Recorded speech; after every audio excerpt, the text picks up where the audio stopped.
2019년 3월 4일 예수님 메시지 말씀 이사야 2장 12절에서 22절.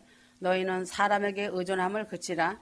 그의 호흡은 그의 콧구멍에 있나니 그가 존중함을 존중받을 것이 어디 있느냐. 잠언 1장 30절. 그들은 나의 조언을 결코 원치 아니하며 나의 모든 책망을 경멸하였도다. 잠언 1장 33절. 그러나 내게 경청하는 자는 누구나 안전하게 거할 것이요 악의 두려움에서 벗어나 편안하리라 하는도다. 예수를 믿는다고 교회에 열심히 다니고 있지만 자기 인생을 의지하고 살아가고 있다. 남을 의지하거나 다른 것을 의지하거나 돈을 의지하면서 살아간다. 의지하고 살아가는 원인은 나 혼자서는 아무래도 부족하고 연약하기 때문이다. 의지하던 것이 망하면 함께 망하는 것이다. 권력을 의지하고 살던 사람이 그가 의지하고 살던 권력이 무너지면 하루아침에 몽땅 망하는 것을 보았다. 돈을 의지하던 사람이 돈이 없어지면 자기도 망한다. 그러나 돈을 의지하지 않고 살던 사람은 돈이 없어도 아무런 지장이 없이 굳세게 살아간다. 그래서 인생을 의지하면 배신과 이별과 작별이란 아픔이 온다. 사람은 영원히 같이 살 수는 없다. 부부간에도 누가 먼저 떠나가게 되어 있고 부자간에도 작별이 있다. 이럴 때 내가 의지하고 사랑하였던 만큼의 슬픔이 온다. 이별은 분명히 아픔의 고통이 있게 된다. 배신이라는 것이 오고 실망이라는 것이 온다. 인간은 완전하지 못하여 의지하고 기대하였던 만큼 그 사람이 따라오지 못하면 실망이 오고 배신의 쓰라림을 당하게 된다. 내 마음을 알지 못하고 자기의 이해관계만을 계산할 때 배신과 절망의 쓰라림을 경험하게 된다는 것이다. 허무함이 온다. 특히 목회자들이 허무와 허탈감을 많이 겪는다. 인생을 조금만 깊이 생각할 때 사람이 이렇게 허무할 수 있는가 생각하게 되고 마음에 그 아픔을 안고 눈물을 흘린다. 허무는 사랑이 인간에게 주는 최후의 선물이다. 기대에 미치지 못할 때 허무는 인간이 받는 결과이다. 성도는 자신이라는 인생을 의지하면 교만하여진다. 다른 사람이 없어도 나 혼자 얼마든지 잘 살 수 있을 것 같다고 생각하는 순간부터 이미 교만하여진 사람이다. 교만의 결과는 패망을 가져온다. 어린아이가 부모를 떠나서 살 것 같아짐을 알고 떠나가면 패망이 오는 것과 같이 사람은 교만하여서는 살지 못한다. 사랑이 없어진다. 상대방이 있어야 사랑할 수 있는데 사랑의 대상이 없어지니 사랑을 할 수 없어 세상 모든 사람을 미워하고 자기의 이익만을 찾다가 결국 정신 이상자가 되어 망한다. 돈만 의지하는 인생은 물질만능주의자가 된다. 자기 혼자 살려고 하니 남의 생각을 아니하고 돈만 있으면 된다는 사고방식에 빠져든다. 그래서 인생을 의지하면 결국 실패와 절망과 패망에 이를 뿐이다. 악의 모든 근본이 인간을 의지하는 데서 나타나는 것이다. 그러므로 성경은 인생을 의지하지 말라고 하였다. 그래서 휴거 성도들은 영원하신 창조주 여호와 하나님을 의지하여야 한다. 아멘. 하나님을 온전히 의지하면 이별의 슬픔이 없다. 아멘. 사랑하는 부부간에도 부모와 자녀간에도 사랑하는 형제들까지도 사랑하는 이웃들까지도 천국에서 영원히 천사와 같이 살게 되니 사랑하는 사람들까지도 이별이 없다는 영광이다. 아멘. 배신과 실망이 없다. 인간은 간악하여 자기의 이익이 되는 일이 생기면 배신을 하고 실망을 주지만 하나님은 영원히 신실하신 하나님이시므로 배신이나 실망을 성도들에게 주시지 않으신다. 배신을 당할 때 나는 개만도 못한 인간이라는 것을 느낀다. 짐승인 개는 절대로 배신을 안 하고 한 주인을 끝까지 섬기는 것을 본다. 인간이 개를 버리지 개는 주인을 절대로 배신하지 않는다. 그래서 배신을 당할 때 개만도 못한 인간이라고 나는 말한다. 허무가 없다. 인생은 허무한 인생임을 느끼는 때가 있다. 나이가 들수록 인생의 허무가 느껴진다. 또한 나이가 들어갈수록 인생의 허무가 느껴진다. 30년 전은 40대의 한참 나이였는데 30년 후를 내다보니 90노인의 인생의 황혼기가 되니 험하기 그지없는 것이다. 그래서 하나님을 의지하면 허무함이 없고 영생이 있는 것이다. 아멘. 하나님을 전적으로 의지하면 교만이 없어지고 겸손하게 되고 하나님 앞에 낮아지게 되고 나를 알게 되어 하나님이 주시는 은혜를 받게 된다는 사실이다. 또한 사랑이 생긴다. 하나님을 사랑하기 때문에 이웃을 희생적으로 사랑하게 된다. 하나님의 사랑이 내게 임하고 나도 그 사랑으로 보답하면서 살아간다는 것이다. 그러므로 물질 만능주의자가 되지 않는다. 하나님 제일주의로 살아가게 된다. 하나님만이 나의 삶의 최고봉이고 하나님만이 나의 소망이라는 것이 고백으로 나오게 된다. 하나님은 말씀하시기를 너희는 인생을 의지하지 말라. 그 호흡은 코에 있나니 수에 칠 가치가 어디 있느냐 하셨다. 인생의 호흡이 3분간 5분간만 끊어져도 질식사를 하는 것이 사람이다. 하루살이에도 눌려 죽는 인생이다. 휴거 성도들은 인생을 의지하지 말고 여호와 하나님을 온전히 의지하면서 하늘 소망으로 살아가길 바란다. 하나님의 사람들은 인생의 험함을 가슴 깊이 알고 깨닫고 하나님께로부터 되돌려받는 법을 배우고 알아야 한다. 하나님은 한 문화를 충성을 다해 심어놓으면 30배, 60배, 100배로 되돌려 주시는 하나님이시다. 그래서 이 땅에서 심은 대로 천국에서 많은 상급을 받는다. 욥기 42장 10절 욥이 그 벗들을 위하여 빌매 여호와께서 욥의 곤경을 돌이키시고 욥에게 그 전 소유보다 갑절이나 주신지라. 욥이란 사람은 재산도 많았고 자녀들도 많았던 엄청난 부자였다. 이 많은 재산과 자녀들이 마귀로 말미암아 다 없어지고 비참하게 죽었다. 그리고 자신도 몹쓸 질병에 걸려서 많은 고통을 겪었지만 그러나 이 고통의 때가 지난 후에는 갑절이나 되는 재물과 또다시 10자녀를 얻었고 장수 건강한 것을 성경에서 욥의 결말로 보게 된다. 성도들도 과거에는 잘 살았지만 지금 어려운 공경에 처하고 있는 사람들이 있다. 이 고난의 때가 지나면 과거보다 갑절이나 더 잘 되는 삶을 사는 비결을 욥기서의 말씀을 통하여서 알려주려고 한다. 휴거 성도들은 이 땅에서도 고난의 때를 지나고 나면 위에서 주시는 하나님의 복을 받아 누리고 살아야 하고 천국에 소망이 있으니 그날의 많은 상급과 멸류관을 받아 영생 복락을 누려야 한다. 첫째는 욥이 그 벗들을 위하여 빌매 즉 기도하였더니 하였다. 욥은 그 벗들을 위하여 기도를 하였더니 물론 벗들도 복을 받았지만 욥은 벗들보다 더 자기가 큰 축복을 받았다. 성도들도 나 자신을 내 가족만 위하여 10번 기도하는 것보다는 다른 사람을 위하여 하나님께 기도하는 것이 더 많은 복이 내게 임하는 것임을 알아야 한다.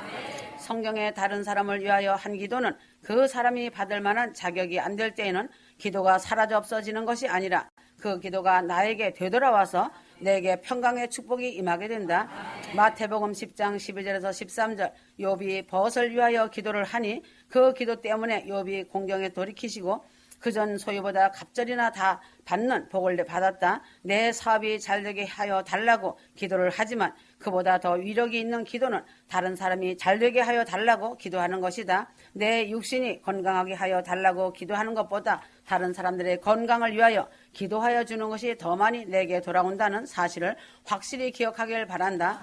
내 건강이 회복되고 내 가난이 물러가고 나의 자녀가 잘되게 하기 원하여 나를 위하여 달라는 기도를 하지 말고 남을 위하여 주는 기도를 할 때 그 사람도 잘되고 나도 잘되는 갑절의 복이 내게 임하게 된다. 그러므로 먼저 주어야 되돌려 받는다. 누가복음 6장 37절에서 38절 성도가 남에게 얻어먹고 받아먹는 것도 좋지만 얻어만 먹는 자는 결코 잘 살지를 못한다. 주는 사람이 잘 살게 되는 법이다. 주면 준 것보다 더하여 내게 돌아오기 때문에 주는 사람이 받아먹는 사람보다 잘 살게 되는 것이 하나님의 정하신 법이다. 비판치 않으면 내가 비판을 받지 않게 되고 정죄하지 않으면 내가 정죄함을 받지 않게 된다. 내가 용서하면 나도 용서를 받게 되고 내가 먼저 주면 하나님께서 후히 되어 누르고 흔들어서 내 가슴에 안겨 되돌려 주신다는 명백한 사실이다. 항상 계산만 하고 헤아리고 있는 사람은 계산한 것 같은 일만 당하지만 하나님의 계산법을 따라서 먼저 후하게 주고 용서하여 주고 사랑하여 주며 도와주고 나누어 주고 살아갈 때 하나님의 계산법대로 더 많은 것이 내게 돌아오는 법이다.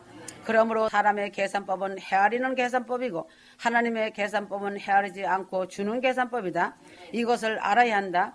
인간사에서나 교회 안에서나 보는 것은 늘상 푸짐히 후해주던 사람들은 무슨 일을 당할 때 많은 사람들이 푸짐하게 주지만 한평생 헤아리고 살던 사람의 경조사에는 축하객이 없어서 썰렁한 것을 보게 된다. 후하게 나누어 주는 자가 세상에서도 평생을 후하게 나누어 주고 살 수 있는 복을 받게 된다. 작은 능력이라도 주면서 살아야 한다. 요한계시록 3장 8절 이 말씀은 물질이 아닌 믿음도 나누어 주면서 살라는 말씀이다. 주는 교회, 복음을 나눠주는 교회, 선교하는 교회는 주님의 책망을 받지 않는다.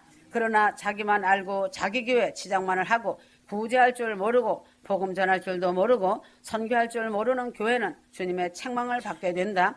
성도들의 작은 믿음이지만 이 믿음으로 전도를 하고 선교를 하면서 복음을 전할 때에 하나님은 이런 사람의 믿음을 더 부강하게 만들고 아울러 많은 영혼 육의 복을 부어주신다는 사실이다. 미국이 왜 전 세계에서 세계 제1의 강국이 되었는가? 그 이유가 있다. 미국이 1750년에서 1925년까지 신생국이지만 온 세계에 선교사를 파송하고 교회를 세우며 복음을 증가하던 때에는 나라가 흥하여 세계 제1의 강국이 되는 기틀이 마련되었다. 학교에서도 성경 말씀을 가르치고 교회에는 새벽 기도를 하고 학교에서도 예배를 드리던 때에 미국은 부강하였다. 그러나 지금은 학교에서 성경을 가르치지 못하게 하고 성수주의를 안 지키고 선교사를 파송하지 않으니 강국인 미국이 빚더미에 올라가고 사회가 동성결혼 동성애로 인하여 병이 들고 마약에 찌들어 비폐해지고 있다. 범죄로 재난으로 혼란하게 된 것이다. 선교는 여유가 있고 넉넉해서 하는 것이 아니라 가난하고 어려울 때 적은 능력을 가지고서도 복음 전도를 하는 것을 주님이 귀히 보상하여 주신다. 국가도 줄 때는 나라가 잘 되고 잘 살지만 얻어먹는 나라가 될 때는 더욱 가난하여 진다. 대한민국도 하나님을 잘 섬기는 때에는 북한이 남한보다 잘 살고 교회도 많았지만 하나님을 없다 하며 교회 문을 닫고 예수 믿는 사람들을 잡아다가 죽이는 비참함이 들어서니 남한보다 더 못 살고 비가 오면 홍수가 되어 큰 피해를 당하고 비가 안 오면 왕 가뭄이 들어서 백성들이 굶어 죽고 있는 지경까지 이른 것이다. 믿는 성도들도 영적으로 미약하고 물질도 가난하지만 선교를 할 때는 하나님께서 큰 축복으로 보상하여 주심을 잊지 말아야 한다. 가정이나 교회도 하나님의 축복을 받으려면 똑같은 원리 아래서 적은 능력이지만 주면서 섬기면서 살아갈 때에 하나님이 되돌려 주시는 복을 받게 된다. 첫 열매로 하나님을 섬길 때에 되돌려지는 축복이 임한다. 잠언 3장 9절 내 재물과 내 소산물의 처음 익은 열매로 여호와를 공경하라. 그리하면 내 창고가 가득히 차고 내 집틀에 새 포도즙이 넘치리라. 내가 첫 열매를 하나님께 드리는 것은 내가 그만큼 하나님을 사랑한다는 표이고 계속하여 제물로 하나님을 공경하면 내가 가장 아끼고 사랑하고 필요한 것을 하나님께 드림으로 내가 하나님을 이만큼 사랑합니다 하는 표가 되는 것이다. 하나님께서 이러한 사람에게 반드시 그 드린 것보다 더 많이 보상하여 주신다. 처음 익은 소산과 제물로 여호와 하나님을 공경하면 창고가 가득 차고 포도주 틀에 포도주가 넘치는 축복을 받는 것이다. 포도주는 기쁨을 상징한다. 매사에 경사가 되는 복이 임한다. 휴거 성도는 이 땅에서도 반드시 복을 받는 사람이 되어야 한다. 복은 절대로 자기 자신이 만들지 못하고 하나님만이 주실 수 있는 유일한 것이다. 복은 하나님이 복을 주실 만한 사람, 복을 받을 만한 사람에게 주시는 것이지 그냥 그저 무작정 선택함이 없이 주는 것이 절대 아니다. 구원은 예수님을 믿음으로 받고 복은 행함으로 받는 것이다. 복을 받는 비결은 없는 환경이고 어려운 공경에서 남에게 나누어주고 기도하여 주고 복을 빌어주는 사람이 받는다. 욥이 벗들을 위하여 기도하여 주었더니 욥의 곤경이 돌이켜지고 갑절이나 더하는 복을 받았다. 교회도 작은 능력을 가진 교회, 어려운 교회지만 이러한 교회가 선교를 하고 나누어주는 일을 할 때에 하나님께서 큰 축복으로 보상하여 주신다. 부자이면서도 나누어 줄 모르던 교회, 라오디게아 교회는 책망만을 받았다. 재물의 축복을 받으려면 재물로 여호와 하나님만을 섬기기를 바란다. 하나님은 반드시 되돌려 주시는 하나님이시다. 되돌려 주시되 곱하기를 하여 되돌려 주시는 축복의 하나님이심을 잊지 말고 이 모든 축복을 받아 누리는 휴거 성도들이 되어 주길 바란다. 하나님은 휴거 성도들에게 넘치는 복을 주길 원한다. 복 받는 자가 되어라. 하나님이 주시는 복을 받는 자는 마지막 영광의 그날에 마지막 승리도 축복으로 받는 자들이 되길 바란다. 창세기 50장 15절에서 21절 그러므로 이제 당신들은 두려워 마소서 내가 당신들과 당신들의 어린 것들을 양육하리이다 하고 그가 그들을 위로하며 그들에게 다정하게 말하더라. 인생의 최종 목표는 영생이어야 한다. 한국 속담에 뭐로 가도 서울만 가면 된다는 말과 같이 어떻게 살았던지 무슨 수를 사용하여서든지 천국의 만큼은 반드시 가서 영생을 누려야 한다. 휴거 성도들은 최종 인생의 목표는 하나님 나라에서 영생하는 것이 되어야 한다. 세상에서 내 자신이 실패를 하고 가난하게 비참하게 살아도 좋다. 세상은 잠시 잠깐뿐이기 때문에 상관이 없다. 그러므로 세상에서는 괴롭고 고독하게 살았어도 천국에만 가면 그 사람은 인생의 참된 승리자가 된다. 그러나 인생의 참된 승리를 쟁취하기란 그리 쉬운 일이 아니다. 성도가 그 평생의 삶이 가난하고 고달프게 살고 인생의 모든 시험에서 낙방되었다 하여도 한 번 최후 마지막 시험인 천국 가는 시험에만 합격하면 그 모든 원한이 다 풀어진다. 요셉은 종으로 팔리고 억울하게 누명을 뒤집어 쓰고 감옥에 갇혔어도 바로의 꿈을 푸는 시험에 합격하여 총리 대신이 되었다. 꿈이 이루어졌다. 최후 시험을 합격하고 마지막 시험에 합격하여 참된 승리인 예루살렘성에 들어가는 휴거 성도들이 되어주길 바란다. 요셉의 꿈이 이루어진 것은 시험에 합격한 후에 이루어진 것과 같이 휴거 성도의 꿈도 시험에 합격한 후에 이루어진다. 그러나 지금까지의 모든 시험에 다 합격하여 잘 살았다 하여도 마지막 시험에 떨어지면 그 사람은 영원한 지옥으로 낙방하는 자가 된다. 서울대학교에 1등으로 졸업을 하였어도 고등고시에 떨어지면 누가 결혼하려고 하지 않지만 서울대학교 문턱에도 못 갔어도 고등고시에 합격하면 어여쁜 처녀들의 열쇠를 3개 이상 들고서 결혼하겠다고 하는 사람이 줄을 서게 되는 것과 같은 것이다. 그래서 세상에는 실패자가 되어도 좋고 배우지 못해서도 좋지만 마지막 최후 시험에만 합격하면 인생의 성공자가 되는 것이다. 요셉의 성공담을 비교하여 보고 본받아야 한다. 요셉은 실패자이지만 결국 시험에 합격하여 성공자가 되어 부귀 영화를 누렸다. 새 예루살렘성의 소망을 가지고 시험을 대비하며 살아가는 휴거 성도들이 되어주길 바란다.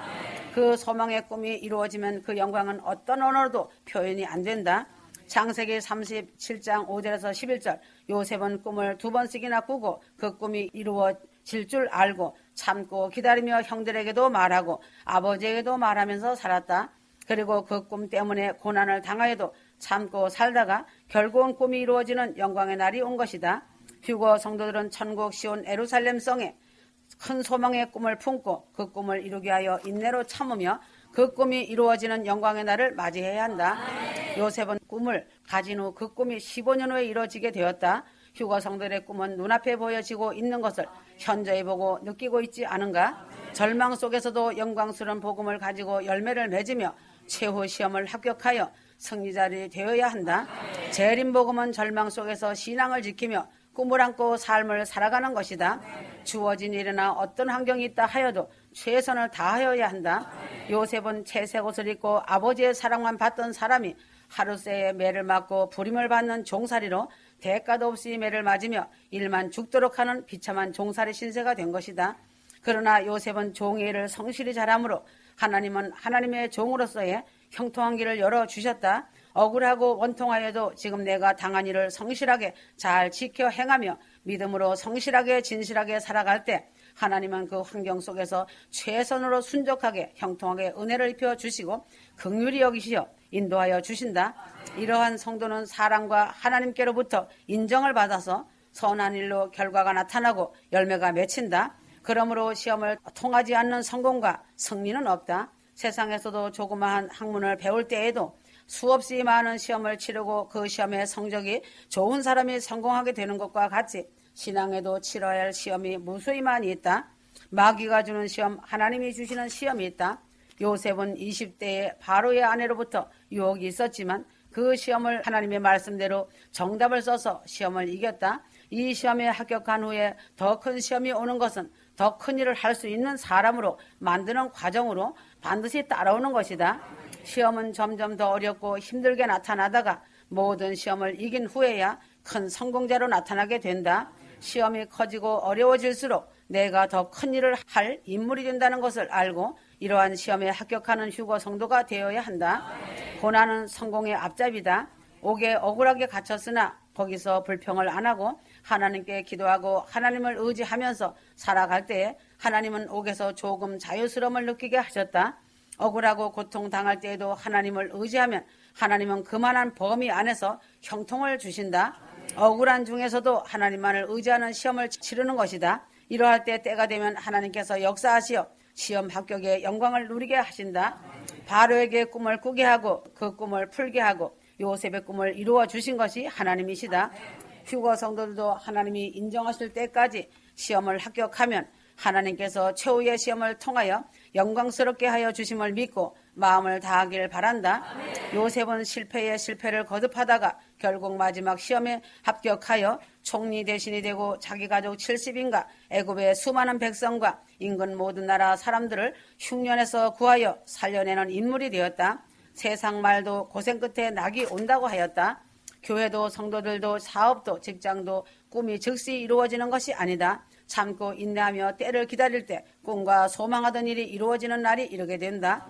휴거 성도들도 그때 그날을 기다리며 요셉처럼 내 가족 내 형제들과 부모와 친척과 이웃을 흉년에서 풍년으로 인도하는 아름다운 영혼 구원의 파수꾼이 되어 큰 구원 휴거의 꿈과 소망으로 전력 질주를 하며 마지막까지 모든 시험을 잘 통과하여 최상의 시험에 합격 통지받아 성공자 승리자가 되어 새 예루살렘성의 그 영광을 누리기를 바란다. 휴거 성도의 최후의 소망의 꿈은 영광스러운 새 예루살렘성이다. 이 모든 꿈이 이루어질 날이 아주 임박했으니 마지막 시험을 잘 치루어라. 꿈이 이루어지기까지는 환난과 연단과 고난과 억울함과 배신과 모함 등이 오지만 그러나 참고 인내의 믿음 지켜 천국에 들어가는 최후의 소망의 꿈이 성공자 승리자 되어라. 휴거되어 천국에 들어간다는 것은 사람의 생각보다 상당히 어려운 것이다. 책망이 나가면 감사로 받고 돌이켜 회개하여라. 자기 죄가 드러날 때 책망하는 것은 당연한 것이다. 그냥 놔두면 그 죄로 인해 천국길이 막히기 때문에 책망하는 것이다. 어떻게 해서든지 천국만큼은 반드시 들어가는 자가 되어라. 이 죄악된 세상 흉년의 기근에 죄악의 소굴 앞에서 파수꾼의 사명을 잘 감당하여 천국 풍년의 나라로 영혼들을 인도해야 할 큰 사명을 가지고 기도하여 많은 열매 맺기를 바란다. 불순종은 우상 숭배와 같다. 순종하여라. 주님의 약속은 반드시 이루어진다. 다 왔다. 아멘.